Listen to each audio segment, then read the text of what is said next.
Bom ver o que você vem fazendo com o sindicato e pelo sindicato, inclusive essas modernidades de gestão, não só de TI, mas também da parte de informação, né? Porque esse podcast foi uma ideia brilhante, parabéns. E daí você participando da diretoria, chegou a presidente. Como é que foi essa história toda, para a gente depois falar um pouco daquela época? E todos aprendemos muito isso que você falou muito bem aqui, Monreal, de juntar forças, de estar junto com todo mundo. Combativo ou não, falar mais alto.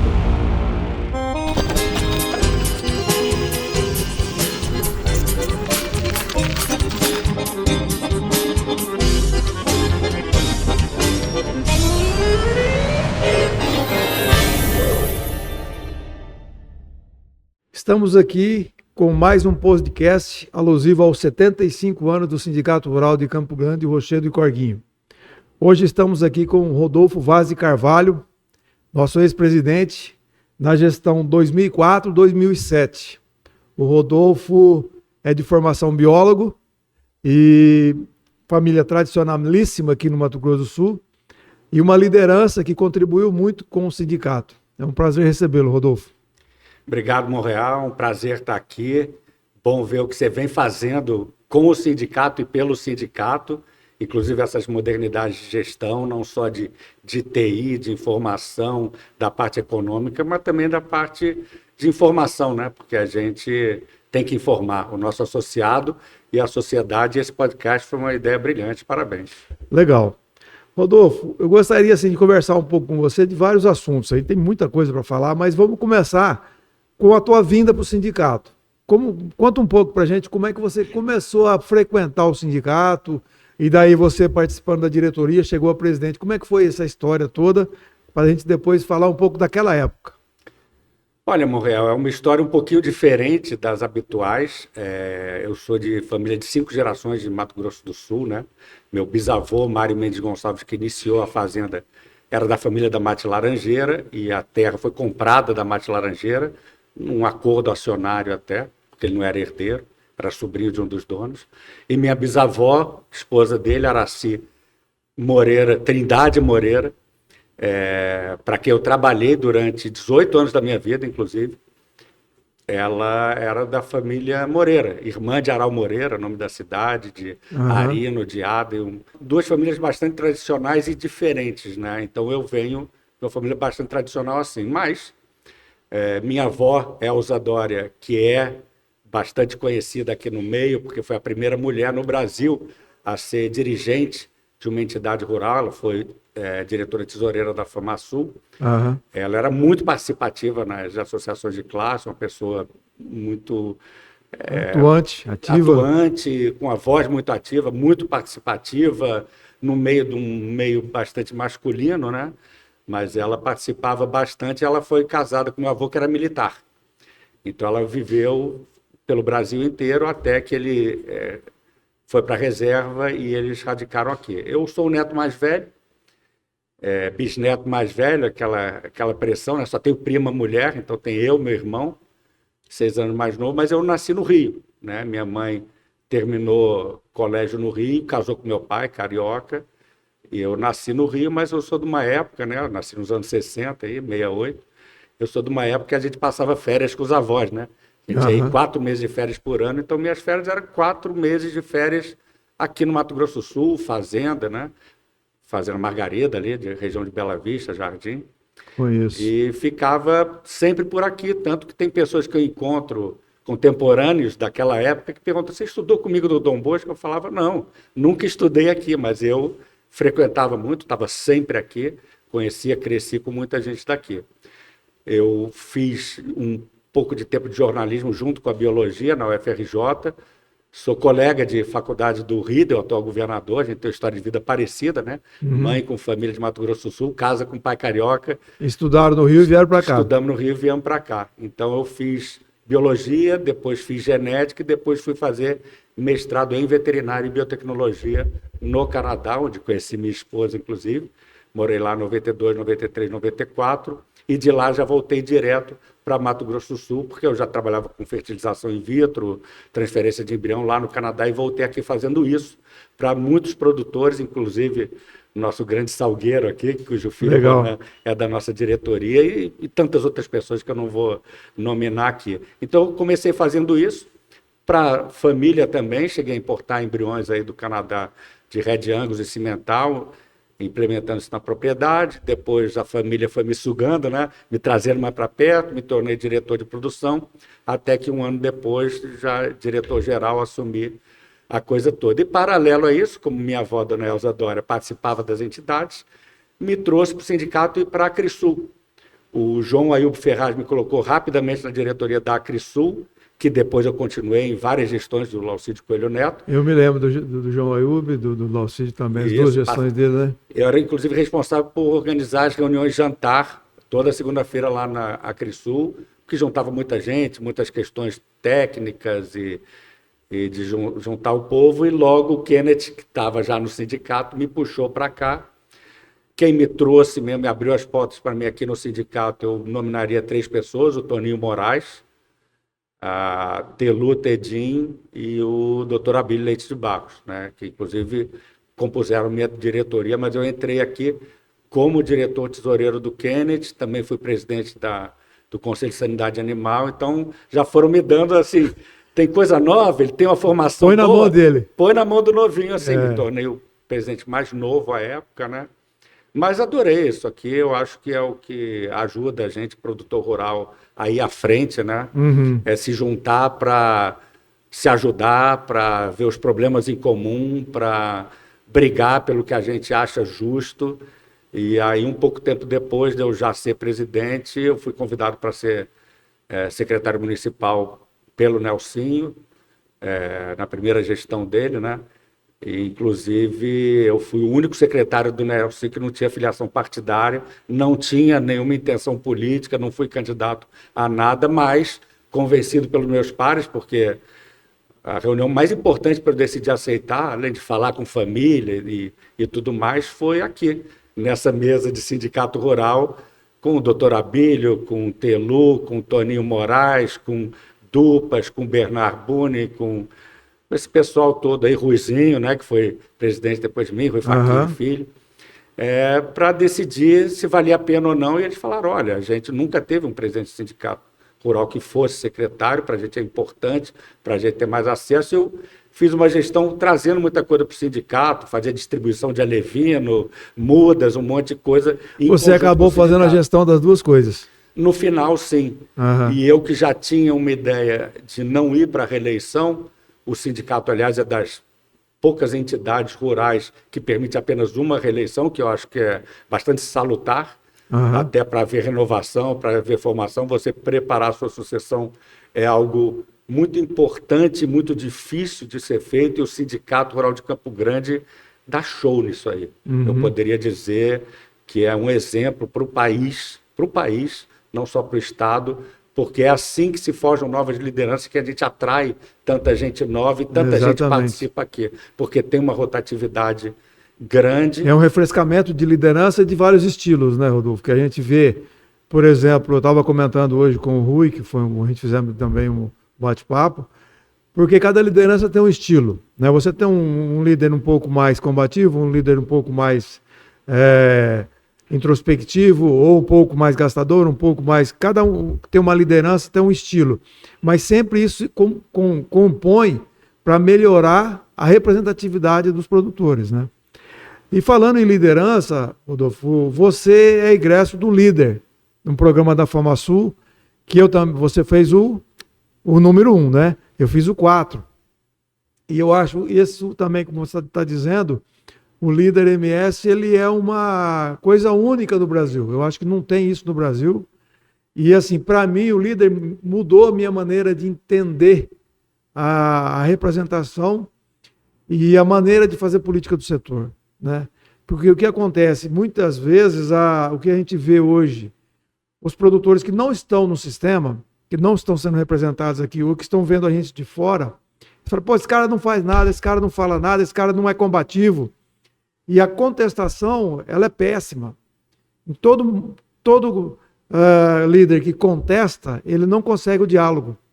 Ele não consegue conversar e ouvir a parte, mesmo que seja adversário, ou de interesses conflitantes, ele não consegue ouvir porque ele cria uma barreira. Toda contestação cria uma barreira.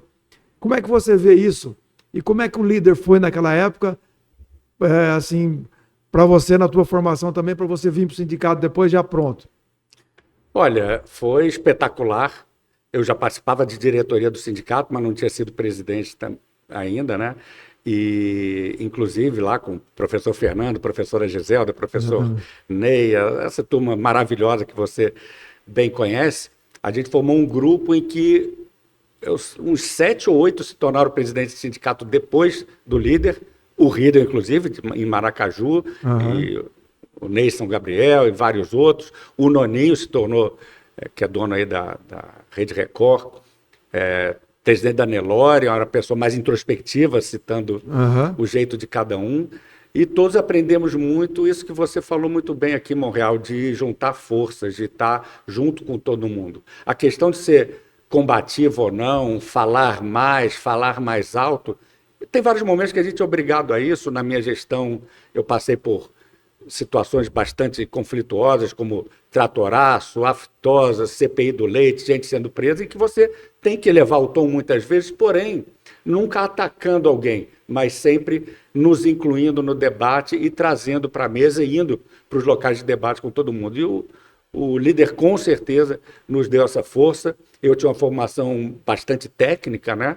Era o que eu fazia, era um trabalho muito técnico e participava muito assim das reuniões, dos eventos que fazia na Crisul, dos eventos que fazia no sindicato, dos encostos de tecnologia, mas isso veio me trazer uma bagagem extra e eu que sou bastante CDF, apesar do jeito carioca, extrovertido, fui fazer depois também um outro MBA da Getúlio Vargas, depois um outro da Dom Cabral.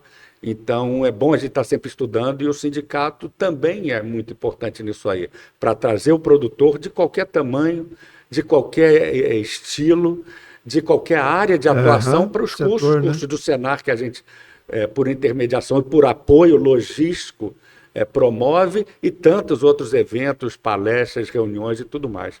Então, o líder com certeza foi fundamental na minha vida, na minha formação de debate e tudo mais, e talvez por isso, e por ser convidado, é uma honra ter sido convidado por você, pelo Alessandro, pelo Rui, pelo Zaito, pelo Oscar, por todo mundo que veio depois para algumas posições de diretoria, depois mais de conselho, né? A gente vai ficando também atarefado com outras coisas, a vida vai migrando por outros caminhos, não dá para a gente dedicar tanto tempo, mas para mim, eu me esforço para estar toda segunda-feira em Campo Grande, porque para mim é um prazer muito grande dividir os sucessos, as alegrias e as preocupações. As agruras também que a gente sofre. Né? Exatamente, porque assim a gente essa questão contábil, tributária que a gente está vindo aí pela PROA, então isso é aqui que a gente consegue elucidar e trazer conhecimento, trazer pessoas para palestrarem, para debaterem com a gente, e isso você tem feito muito bem também, Morrel.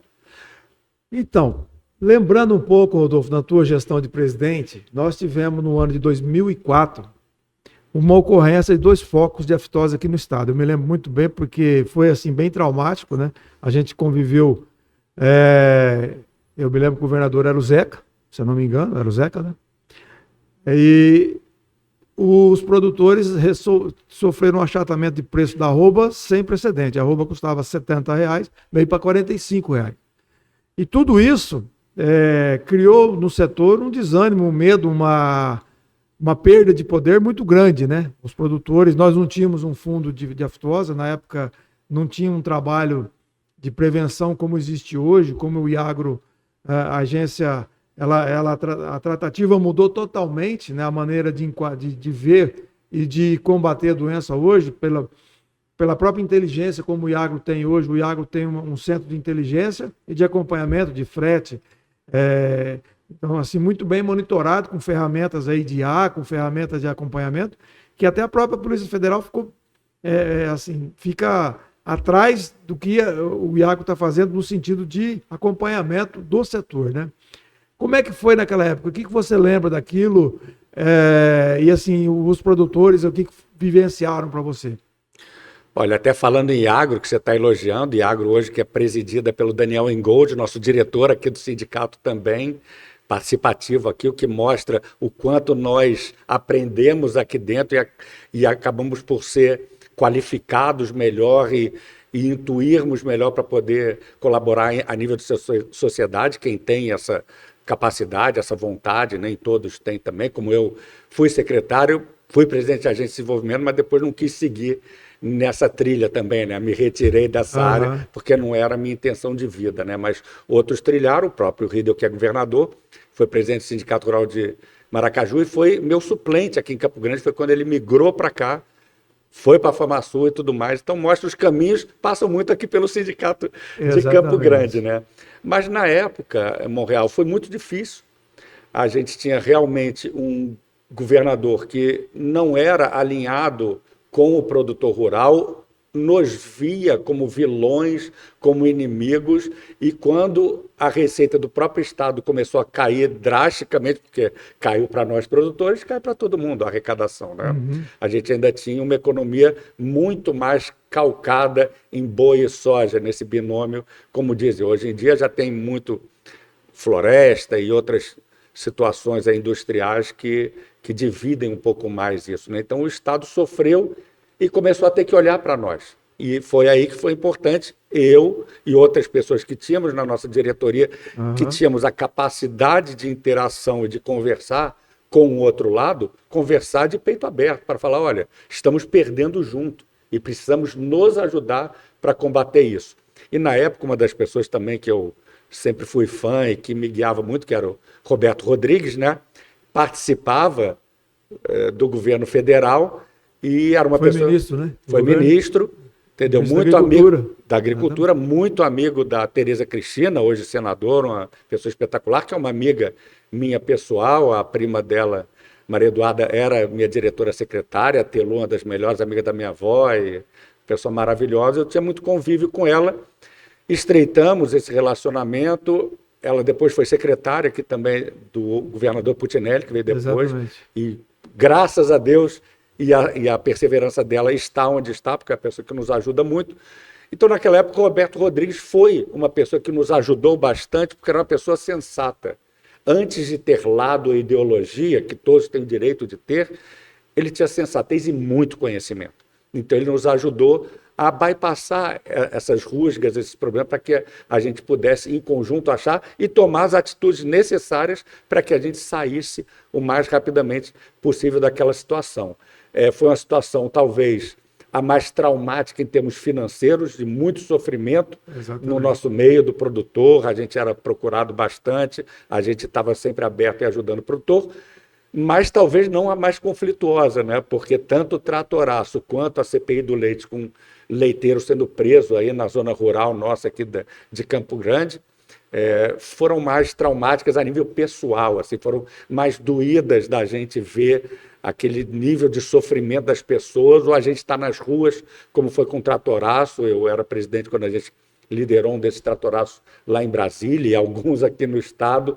Então aquilo era uma coisa mais veemente, assim, de mais atuação, mais de coração e de risco também. A gente sofreu na pele, a gente foi achacado muitas vezes e tudo mais. E a coisa da CPI do leite aqui, que na Assembleia o Paulo Correia, como deputado, liderou, a gente como sindicato aqui, a gente foi muito atuante para tirar. E a maioria desses produtores era pequeno produtor, então ajudou muito também a tirar aquele estigma de que o sindicato rural é só de grandes produtores, pessoas abastadas, porque não é. Você bem sabe disso, que a maior parte do nosso associado é pequeno e micro. Exatamente. Então a gente 70%. Ajuda muito, 70%, então a gente ajuda muito essas pessoas que fazem nosso cinturão verde, nosso hortifruti, nosso leite, nossa piscicultura e várias outras questões, até pesca e pague e outras coisas mais, que muitas pessoas não enxergam isso, a nossa grande atuação, e nessa época também um contato nosso estreito com a FETAGRE, entendeu? Que era o Valdinir Nobre, era o vice-presidente, foi meu colega de líder MS, o que mostra a vanguarda do líder MS, o vice-presidente da FETAGRE, o Valdinir, que depois veio a substituir lá o Geraldo, que era presidente há muitos anos e tudo mais. Uma visão também da gente conseguir enxergar, antes de olhar para os problemas e as inimizades, ver onde que a gente pisa junto, onde que a gente pode se ajudar, exatamente, onde que o calo dói no mesmo lugar, para a gente falar, vamos trabalhar as convergências, se ajudar E lá, ali na frente, onde a gente divergir, vamos divergir de uma forma honesta, séria e não belicosa. Mas, na medida do possível, vamos nos ajudar e ganhar junto. E isso prosperou e foi muito bom naquela época. Isso tudo, o que eu vejo assim, Rodolfo, com o passar do tempo, criou uma maturidade, né, na própria relação dos produtores e também mostra um pouco a nossa, vamos dizer assim, vontade de ter uma sucessão, né? Falando um pouco agora de sucessão, no sentido do sindicato rural, quer dizer, a gente já falou um pouco da liderança, das novas, né, do refrescamento do sindicato e de alguns desses líderes se alçarem a carreira política, se alçarem a representação realmente da sociedade, do setor. Como é que você vê isso hoje nas famílias, né? A sucessão das famílias nas fazendas aqui no Mato Grosso do Sul? Como é que você vê isso em termos de segurança do negócio, de amor ao negócio, né? Como é que você vê isso hoje na tua família? Como é que você vê no Mato Grosso do Sul, enfim, no nosso contexto? Olha, primeiro eu vejo que mudou bastante, né? Eu, como disse, sou de 5 gerações aí de produtores rurais, uma sociedade, assim, na família bastante matriarcal, porque meu bisavô morreu no ano que eu nasci, então eu trabalhei 18 anos para minha bisavó, depois mais 5 para minha avó, que trabalhava em conjunto quando era para minha bisavó e minha mãe, então era, no meu caso, bastante matriarcal, né? E eu vejo uma força muito grande das mulheres aqui no estado, citei aqui a Tereza Cristina e tantas outras que a gente pode citar aí pela frente.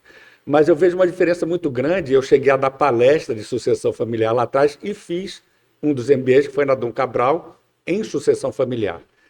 E vejo que mudou bastante porque a gente, de uma década e meia, talvez, atrás para cá, veio muito na questão corporativa, de fazer empresa, de fazer CNPJ, até muitos estimulados por gastar menos, por baratear a sucessão e ter mais segurança também dentro dessa sucessão. Entendeu? Então, ter segurança de que o imóvel rural, a propriedade, a agropecuária, o sistema produtivo não seria impactado por problemas, por vezes, entre herdeiros. E você fazer uma situação empresarial facilita isso, facilita esse processo, profissionaliza esse processo e diminuía muito a questão tributária. Então, esse estímulo mudou um pouco o perfil do que eu via antes, quando eu aqui cheguei, que você se deparava também com muitas propriedades em que o proprietário, aquele mais idoso, mais antigo, não largava o osso e só largava quando morria. falecia. E aí a geração já estava em outro lugar. Você tinha, muitas vezes, uma viúva que não entendia nada, filhos que, por vezes, tinham feito formações as mais diversas, não tinham conhecimento e, às vezes, nem interesse de atuar na propriedade, e outros que não tinham trabalhado. Então, eu venho de uma geração, né? Eu, o Riedel, o Luciano Mendes, Mandi, tantos amigos que fizemos o líder aí, o GTE, Grupo de Troca de Experiência, também iniciado aqui pelo Sindicato Rural de Campo Grande, exatamente, muito estimulado pelo Toninho Moraes, e eu fiz parte do número 1 para variar. A gente era visto como uma geração, uma primeira geração em que os herdeiros ou sucessores mais capazes e que tinham estudado fora, no meu caso até no Canadá, vinham para assumir propriedade.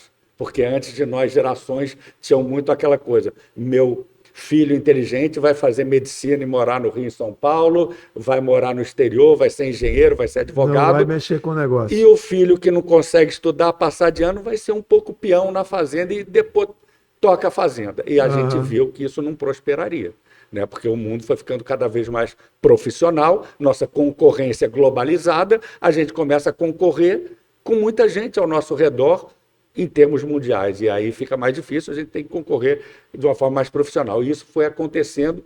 Eu via muito aqui dentro do sindicato a formação de pessoas, o próprio Rui Facchini, filho, meu grande amigo, fazendo um programa sério na família dele, como eu fiz na minha também, sem dúvida, de sucessão. Então, isso fundamental para todos nós, para que a gente melhorasse essa questão sucessória e a gente trouxesse profissionalismo. Aqueles da família que têm capacidade, vontade e pendor para esse meio vão trabalhar com isso. Os que não, vai ter uma pessoa profissional ou um dos familiares para tocar isso e um conselho que possa reger. Então, eu acho que essa mudança se deu. E eu acho que a gente está para ver mais uma mudança. Por quê? Porque com essa reforma tributária que aí está, veio para finalmente penalizar esse método muito eficiente e importante de ter sido estimulado da sucessão de forma profissional, via CNPJ, via corporativa. Ela agora está penalizando de uma tal forma que é perigoso reverter o processo. Voltar para trás. E isso é perigoso. Então, quando o governo, que deve ser o indutor do processo produtivo e de desenvolvimento, ao invés de induzir para que as pessoas façam melhor, começa a interferir e, eventualmente, fazer com que façamos pior, isso é perigoso, e a gente está vendo isso acontecer agora, não sabemos para onde iremos, né, Mohamed? Mas estamos aqui de olho comprido. E preocupa, né? Preocupa sim, porque, veja, Rodolfo, indo por esse assunto também de governo, o que eu vejo hoje é que existe um apagão de mão de obra em todos os setores, né? O pessoal quer colher manga, não tem gente, lá no norte, no nordeste, o pessoal quer colher caju, a maior dificuldade, lá no sul a mesma coisa, com a uva, com o pêssego, com a maçã. Enfim, todos os setores estão encontrando dificuldade em regimentar trabalhadores, né? Até uma contradição, né? O governo que aí está se diz favorável aos trabalhadores, mas o trabalhador hoje é incitado a não trabalhar.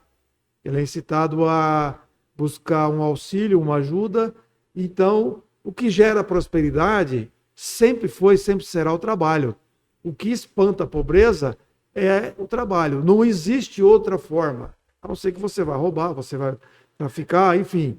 Mas, vamos dizer assim, em termos corretos de vida, de projeto de vida, o que afasta a pobreza, o que diminui a pobreza é o trabalho, é a prosperidade, é a geração de emprego, é a maneira como que você evolui na vida.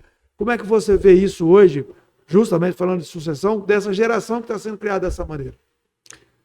Você tem total razão, Monreal, e é perigoso, como eu estava te dizendo, do governo ser o indutor do desenvolvimento, quando ao invés de fazer isso ele prejudica e atrasa, é perigoso, é bastante perigoso, como você está falando, porque a gente precisa de formação, de treinamento, é aquele velho ditado, né, que a gente ouve do nosso avô, ensinar a pescar e não dar o peixe, porque isso traz dignidade. Você, através do seu trabalho, do seu esforço, então tem que ter educação, treinamento, qualificação e não apenas assistencialismo. É óbvio que nós não acreditamos em pessoas passando fome ou qualquer coisa que valha. E nós no campo, para quem vai ver as famílias rurais, você não encontra isso, pessoas passando fome. Você encontra pessoas saudáveis, com boa alimentação. E prosperando.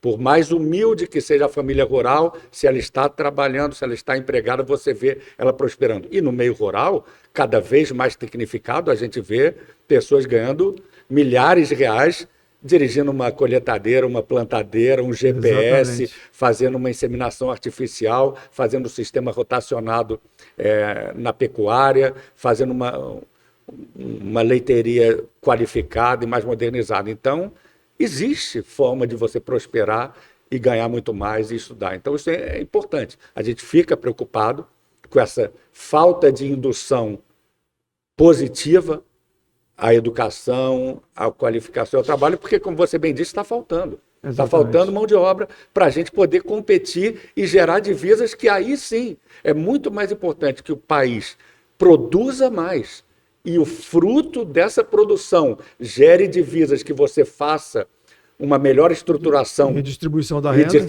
renda e requalificação das pessoas, e melhorar a saúde, melhorar a segurança e tudo mais, do que você barrar a produção, empobrecer o país como um todo, porque nós somos uma âncora verde, e eu nem gosto do termo, porque a âncora puxa para baixo, né? Eu acho que quem inventou esse termo que tenta sempre segurar a gente na produção, falando, vocês estão produzindo muito, eu ganhando muito, que bom, estimule a produzir mais, ganhar mais, e que essa riqueza seja redistribuída pelo país, porque esse é um país agrícola. É um país agrícola, não significa não ter desenvolvimento, não ter industrialização, pelo contrário. mas ter também. A gente não precisa anular uma parte para ter a outra. Esse é um erro também, que muitos criam.